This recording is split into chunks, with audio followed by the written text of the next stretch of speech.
Hello students.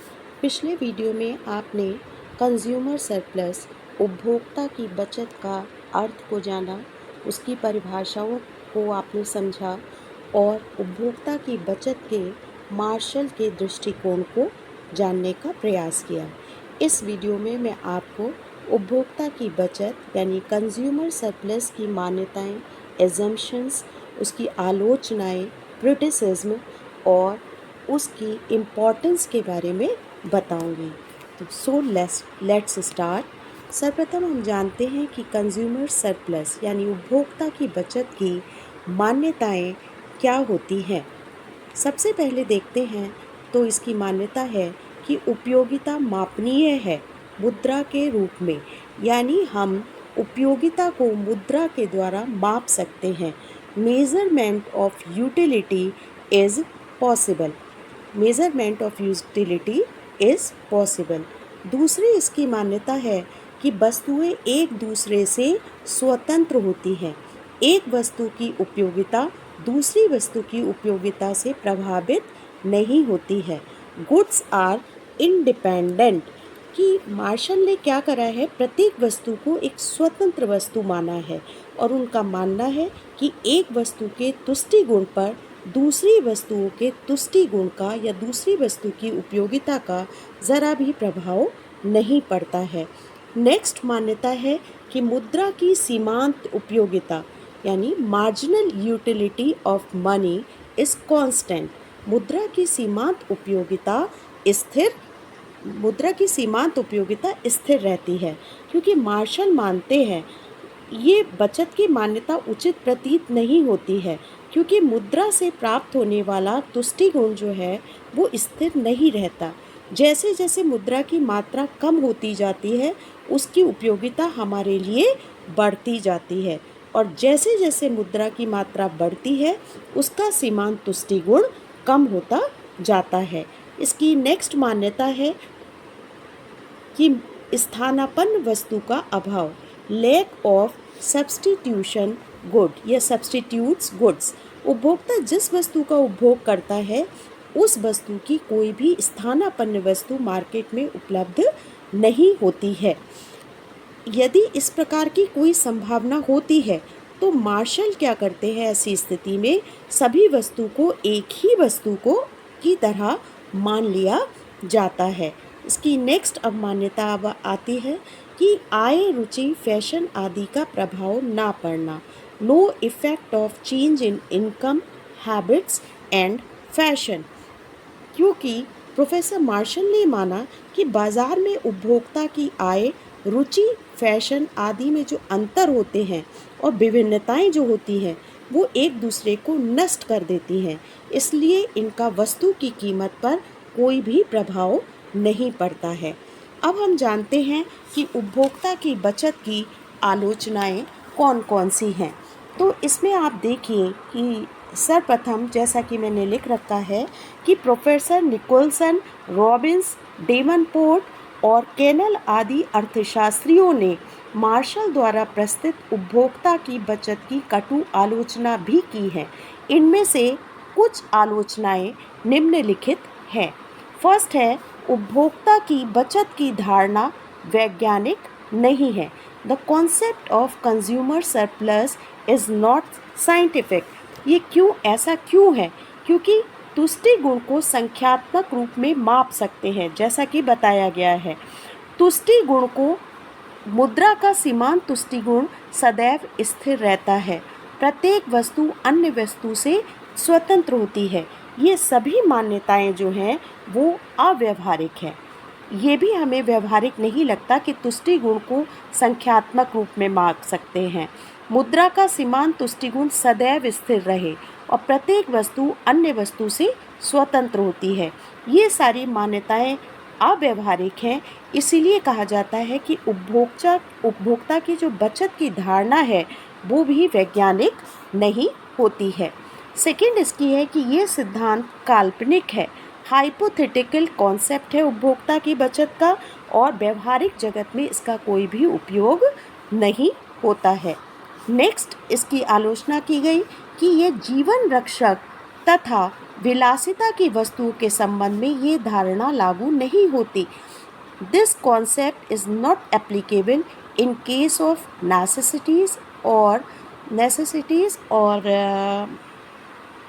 luxurious goods and luxurious good।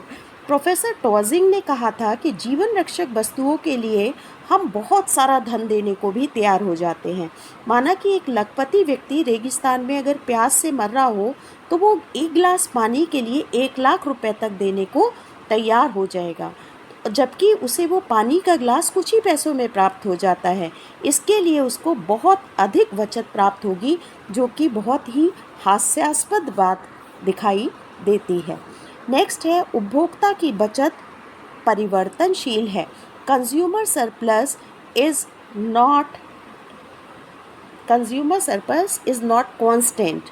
Not constant, क्योंकि जैसे जैसे वस्तु की कीमत बढ़ती है उपभोक्ता की बचत जो है कम होती जाती है। उपभोक्ता की आय, रुचि, आदत तथा फैशन में परिवर्तन के कारण उपभोक्ता की बचत बदल जाती है, परंतु इसका उत्तर ये दिया जा सकता है कि संसार में कोई भी वस्तु स्थायी नहीं है और परिवर्तन हर दशा में होते रहते हैं। नेक्स्ट इसकी मान्यता आती है कि उपभोक्ता की बचत का ठीक ठाक मापन जो है असंभव है। Correct measurement of consumer surplus is difficult. ऐसा क्यों है? क्योंकि उपयोगिता एक मनोवैज्ञानिक धारणा है जिसे द्रव्य रूपी पैमाने से मापा नहीं जा सकता।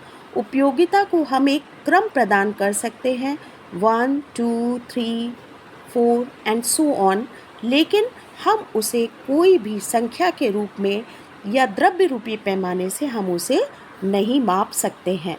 नेक्स्ट है उपभोक्ताओं की आर्थिक स्थिति में भिन्नता होती है। नेक्स्ट, उपभोक्ताओं की आय, रुचि, विचारों आदि में परिवर्तन होता रहता है और द्रव्य की सीमांत उपयोगिता स्थिर नहीं रहती है।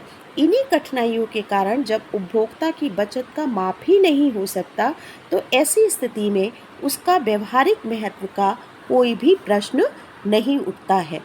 नेक्स्ट, इस प्रकार कहा जा सकता है कि उपभोक्ता की बचत का विचार वैज्ञानिक दृष्टि से पूर्ण रूप से सही नहीं है। प्रोफेसर सैमुअल्सन का विचार है कि गणितीय पहेली के आकर्षण के साथ ये ऐतिहासिक और वैज्ञानिक रुचि का विषय है। अच्छा हो कि अर्थशास्त्री इसे त्याग दे। प्रोफेसर रॉबर्टसन का भी इस संबंध में अपने विचार हैं। वो कहते हैं यदि हम इस विचार से बहुत अधिक आशा ना करें तो यह बौद्धिक रूप से आदरणीय है तथा व्यवहारिक कार्यों में मार्गदर्शन करने की दृष्टि से लाभदायक भी है। कुछ चीज़ों की अगर आलोचनाएं होती हैं तो उसका व्यवहारिक महत्व भी होता है। उपभोक्ता की बचत की धारणा का सभी वस्तुओं पर सरकार तथा वस्तुओं के उत्पादकों, विशेषकर एकाधिकारियों द्वारा आर्थिक नीतियों के निर्माण में अत्यधिक महत्व है। विभिन्न क्षेत्रों में उपभोक्ता की बचत की धारणा के महत्व को अनेक प्रकार से सिद्ध किया जा सकता है, स्पष्ट किया जा सकता है। पहला हम देखते हैं इसमें उपभोक्ता की बचत का महत्व, कीमत एवं तुष्टि गुण का अंतर, difference between price and utility. उपभोक्ता की बचत स्पष्ट रूप से बताती है कि एक वस्तु के लिए उपभोक्ता जो कीमत का भुगतान करता है उससे प्राप्त होने वाली संतुष्टि को ठीक प्रकार से नहीं मापा जा सकता। तुष्टि गुण जो होती है, एक वस्तु से जो हमें उपयोगिता प्राप्त होती है वो उसके लिए भुगतान की गई कीमत की अपेक्षा हमेशा अधिक होती है। एडम स्मिथ ने उपयोग मूल्य एवं विनिमय मूल्य के मध्य अंतर को स्पष्ट करते हुए बताया था कि एक वस्तु का उपयोग मूल्य विनिमय मूल्य की अपेक्षा बहुत अधिक होता है, जैसे कि नमक है, दिया सलाई है, पोस्टकार्ड है, समाचार पत्र है। हम कभी इस ओर ध्यान नहीं देते कि इन वस्तुओं से वंचित रहने की अपेक्षा हम इनमें से हर एक को प्राप्त करने के लिए ₹10 तक या ₹20 तक देने को तैयार हो जाते हैं। तो किसी वस्तु के लिए हम जितनी कीमत का भुगतान करते हैं, हमें उससे संतुष्टि उससे अधिक प्राप्त होती है, जिसको हम ठीक प्रकार से नहीं माप सकते हैं। सेकंड नंबर पे आता है कि आर्थिक स्तर के तुलनात्मक अध्ययन में महत्व, importance in comparison of economic standard. दो स्थानों एवं दो समय की दो स्थानों एवं समयों की आर्थिक स्थिति की तुलना करने के लिए भी ये धारणा बहुत ही उपयोगी है।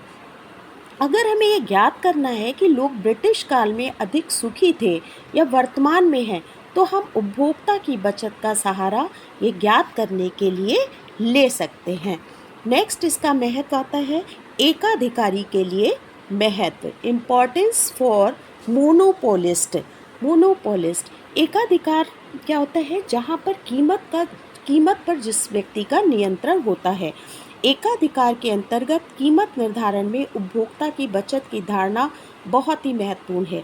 एकाधिकारी अपने पदार्थ की कीमत पर नियंत्रण रखता है। वो कीमतों में विभेद भी कर सकता है। विभेद का अर्थ है कि वो किसी उपभोक्ता से किसी वस्तु के लिए कोई कीमत वसूलता है और किसी उपभोक्ता से कोई कीमत वसूल कर सकता है। एकाधिकारी अगर कीमतों में वृद्धि करता है तो उस वस्तु का उपभोग कम हो सकता है या हो सकता है उस वस्तु का उपभोग समाप्त भी हो जाए। अतः एकाधिकारी कीमत वृद्धि के समय हमेशा इस बात पर ध्यान देता है कि उपभोक्ता को कहीं ना कहीं किसी मात्रा में बचत अवश्य प्राप्त हो। वो हमेशा कीमत में जब भी वृद्धि करता है तो इस बात का ध्यान ज़रूर रखता है। नेक्स्ट आता है राजस्व के क्षेत्र में महत्व, इम्पोर्टेंस इन पब्लिक फाइनेंस। उपभोक्ता की बचत के सिद्धांत का उपयोग नए कर को लगाने, पुराने कर की दर में वृद्धि करने एवं उद्योगों को आर्थिक सहायता प्रदान करने में किया जाता है। अगर नए कर लगते हैं तो इससे वस्तुओं की कीमतों में वृद्धि होती है और बचत लोगों की कम हो जाती है और लोग वस्तुओं के उपभोग में कमी कर देते हैं। इसलिए कर लगाने से पूर्व सरकार को ये देखना होगा कि उत्पादन उत्पत्ति के किस नियम के अंतर्गत हो रहा है। अब हम इन नियमों को जानते हैं। सबसे पहले समान लागत नियम। समान लागत नियम के अंतर्गत अगर उत्पादन हो रहा है तो सरकार को कर नहीं लगाने चाहिए। तो सरकार को कभी भी कर नहीं लगाने चाहिए, क्योंकि सरकार को कर से प्राप्त आय की तुलना में उपभोक्ताओं को उपभोक्ता की बचत के रूप में होने वाली हानि जो होती है वो अधिक होती है। नेक्स्ट आता है लागत वृद्धि नियम। सरकार द्वारा उद्योगों को आर्थिक सहायता लागत वृद्धि नियम के अंतर्गत प्रदान करनी चाहिए, क्योंकि कर लगाने से वस्तुओं की कीमतों में वृद्धि होती है, मांग कम होती है, उत्पादन का स्तर कम हो जाता है, उत्पादन लागत जो है अधिक होती है, इसलिए कीमतों में वृद्धि दृष्टिगत होती है। नेक्स्ट आता है अगर उत्पादन लागत ह्रास नियम के अंतर्गत हो रहा है तो कर लगाना उपयुक्त होता है, क्योंकि कर लगाने से वस्तुओं की कीमतों में वृद्धि होती है, मांग में कमी होती है, उत्पादन स्तर घटता है, उत्पादन लागत कम होती है और कीमत में कमी आ जाती है। सरकार को कर के रूप में प्राप्त आय की तुलना में कीमत कम मात्रा में बढ़ती है, अतः उपभोक्ता की बचत में कोई भी कमी नहीं होती है। नेक्स्ट है अंतर्राष्ट्रीय व्यापार में महत्व, इम्पोर्टेंस इन इंटरनेशनल ट्रेड। प्रत्येक देश उस वस्तु के उत्पादन को महत्व देता है जिसमें उसके देश में उत्पादन लागत कम होती है। साथ ही प्रत्येक देश उन्हीं वस्तुओं को आयात करना चाहता है जिनकी उत्पादन लागत देश में अधिक होती है। आयात में मिलने वाली उपभोक्ता की बचत का उपयोग हम किसी और वस्तु के उत्पादन में कर सकते हैं।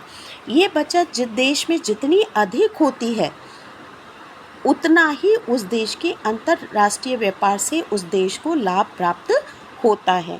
तो जिस वस्तु के उत्पादन की लागत अपने देश में अधिक होती है वह देश उस वस्तु को दूसरे देश से आयात करता है और जिस वस्तु के उत्पादन की लागत अपने देश में कम होती है उस वस्तु को वह देश दूसरे देश को निर्यात करता है।